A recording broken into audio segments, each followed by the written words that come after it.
Hey you guys, it's Peter and welcome to my channel, Peter Likes Books. And today we're going to do a little bit of a discussion video.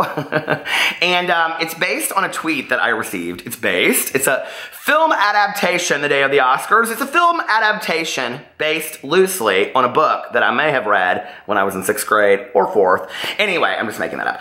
Okay, so I received this tweet from Christina Alvarado. Hello, Christina.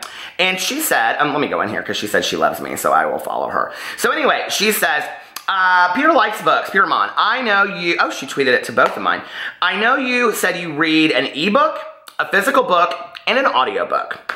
How do you manage that? By the way, love your videos. So thank you, Christina. And I actually think it's a really, really good question.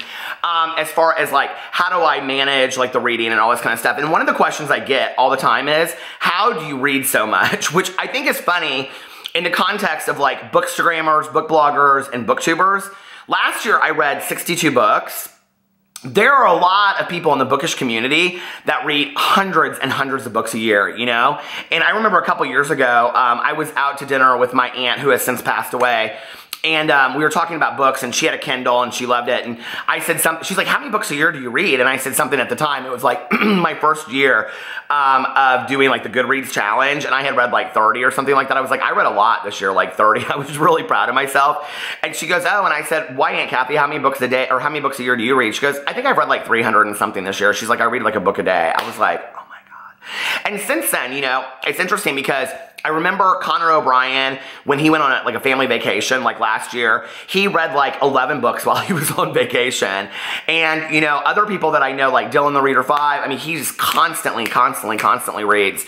And so some of these people have like 200 books, 300 books on their challenge by the end, and I'm just mesmerized by that, you know? This year, I set my Goodreads challenge for 101 books, because last year I set it for 100 and didn't reach it. And, I haven't been doing very good. I read 5 books in January and 5 books in February.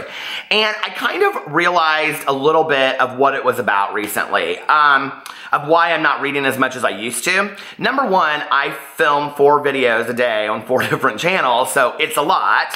And I have a real life outside of that, you know, like a real job and my relationship and my dogs and my friends and all that kind of stuff, as well as being, you know, actively involved in a 12-step program. So, I don't sit down and just like read as much as I used to unless it's for a readathon. The other thing is that we go to Ultra Music Festival in Miami every spring. We're going in a couple weeks. And so I, typically if I'm in the car now, I'm listening to music kind of in preparation. Whereas before, I'm always listening to an audiobook. And so I think my audiobook stuff has slowed down a little bit. Now my Kindle book has really slowed down. And that's because before I go to bed, I used to lay in bed and I would like read it, you know, on sideways on my Kindle. And, but I have been reading Rot and Ruin by Jonathan Mayberry for months now. I mean, and I'm probably like 2 chapters in. I read it a lot at the beginning and like no, maybe not 2 chapters, maybe like 5 or 6. I read like a good part of it right at the beginning and then I stopped. But typically what I used to do was I would lay in bed and I wouldn't be able to fall asleep right away. So I would lay down and I would read, you know, from my Kindle on my phone.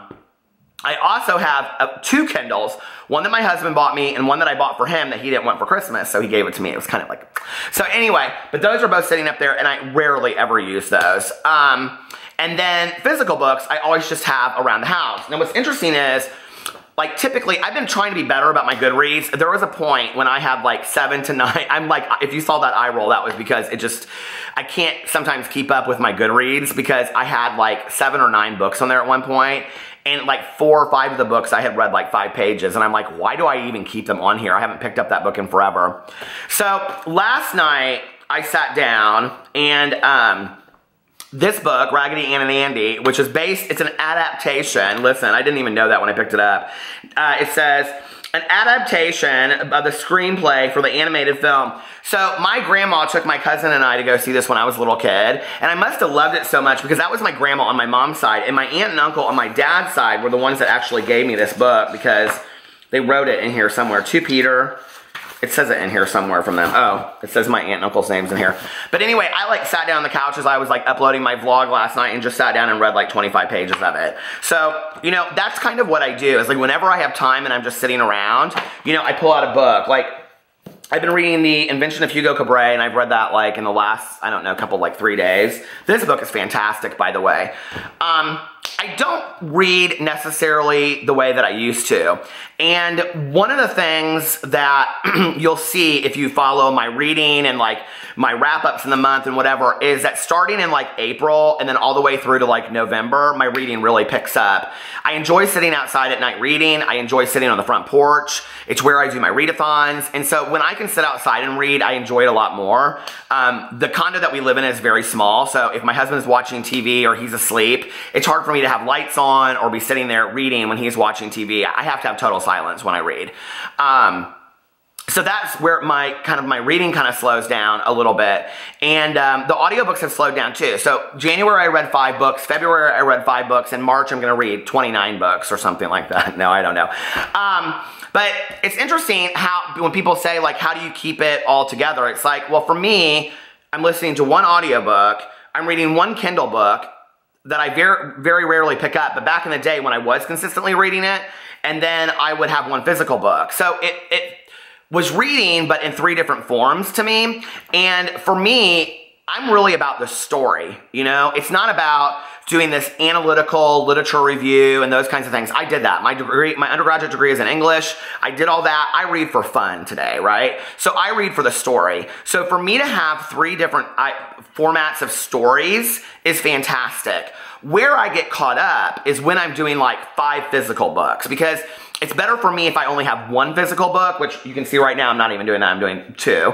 But it's better for me if I just have 1 physical book and then 1 Kindle book and 1 audiobook. Because for me, I think the way that my mind is trained, I see it as kind of 3 different entities, if that makes sense. Versus me having 7 books sitting over on the kitchen counter, and then I'm like, I can't like differentiate between the books. My mind like reads the same way, listens differently.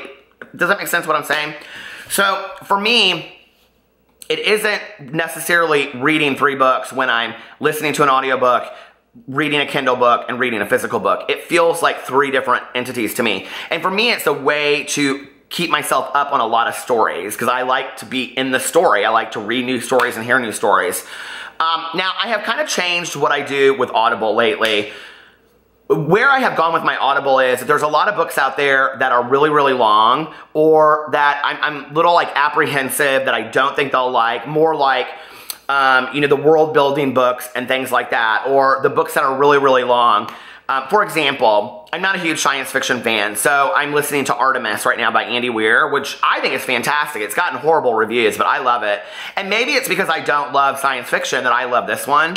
But that, and then like 6 of Crows I listen to on Audible. So books that I think that I would struggle with if I read physically, because I just don't love that kind of book, I typically listen to on Audible.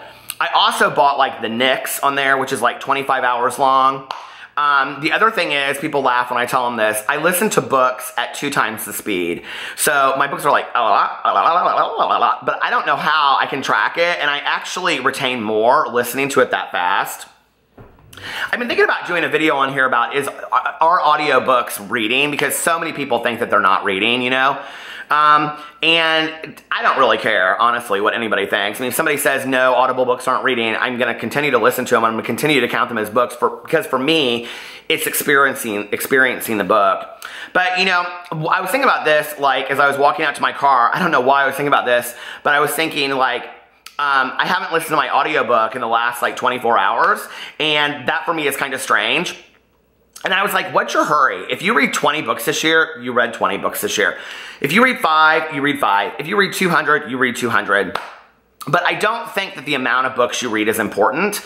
I think that the enjoyment of the story, the enjoyment of the book, what you take from it when it's done, you know, what you get out of the characters, what you get out of their experience, all of that, I think is important, you know, because a lot of times when I go into a book, I don't know that it's going to have an emotional impact on me or not, or if I'm just going to escape from life for a little bit and enjoy the story, or if what I'm going to get out of it, you know? And typically, I would say like 98% of the time, I always love the books I read. I'm pretty good at picking books, and if I don't like it, I know that like within 5 pages and I put it down, which is new for me versus the past. But anyway, so, you know, I just think that You have to read at the rate that you want to read. I wouldn't worry at all about how many books you're reading, you know, all that kind of stuff. Are you reading the most current books? I like to read more of the current books because I like to be able to watch other people's videos and have the discussions with other people and say, oh, I read that too. Like I read Maggie Stiefvater's new book and all that kind of stuff, you know, or John Green's new book. Like that's important to me because I like to be part of the discussion. But none of that stuff really matters at the end of the day. You know, the real thing that matters is who do you define yourself as a reader? Why do you read? What is it you enjoy about it? And what would you be okay with? You know, if you're like, I don't really care what my number is at all, then it doesn't really matter, right? So just read one book and stick with it, or be crazy and read like 3 like me. I love you guys, and I will see you tomorrow. Bye.